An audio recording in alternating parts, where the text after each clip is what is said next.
Bienvenidos a otro video de Fans Yede. Antes de comenzar, te invito a que te suscribas a este canal. Blanca Suárez y Joel Bosquet mantuvieron durante varios años una relación que terminó en el año 2018. Ambos actores han rehecho sus vidas y siempre han presumido de mantener una buena relación. Ahora Joel ha revelado cuál es su verdadera relación con su expareja. Joel Bosquet no ha podido comenzar el año 2020 mejor.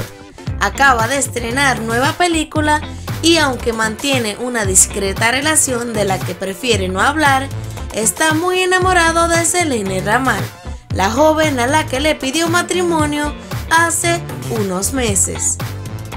El actor evita hablar de su vida privada y al igual que no habla de su relación sentimental actual, tampoco habla de sus relaciones anteriores, en particular de la más mediática, la que mantuvo con Blanca Suárez. Sin embargo, Joel Bosquet ha hecho una excepción y se ha sincerado sobre su relación actual con la actriz quien hace unos meses tuvo su ruptura amorosa con el actor Mario Casas, una relación que comenzó poco después de que Joel y ella pusieran punto final a la suya.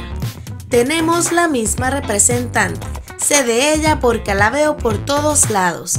Ya sabes que es un personaje público muy activo entre publicidad, eventos y rodajes, no para, respondió en su primer momento el actor al ser preguntado por Blanca Suárez.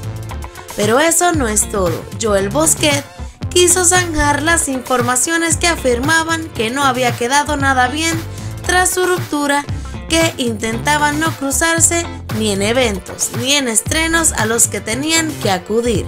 Por todo ello, el actor ha querido echarle un cable a su expareja y contar la realidad de su situación.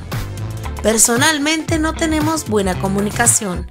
Es una persona con la que he acabado, pero tengo cariño y hay que seguir adelante. Buen rollo. Ha concluido sus declaraciones sobre Blanca Suárez, que actualmente se encuentra centrada en sus nuevos proyectos profesionales.